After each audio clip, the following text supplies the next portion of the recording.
আসসালামু আলাইকুম গাইস, আজকে চলে আসলাম আমাদের ঐতিহ্যবাহী ইলিয়াটগঞ্জ তরমুজ আড়তে।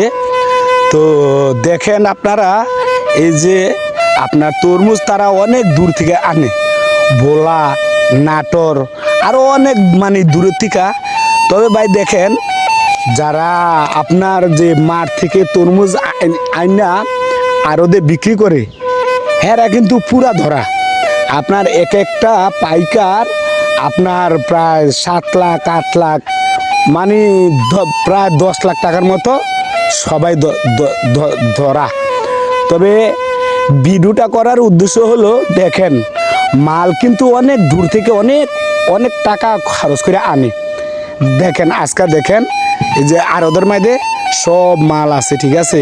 তবে ভাই লাভবান তারা যারা হ্যাগতে খুচরা নিয়ে বিক্রি করে। তবে যদি ভিডিওটা ভালো লাগে, অন্যকে দেখার সুযোগ করে দিবেন।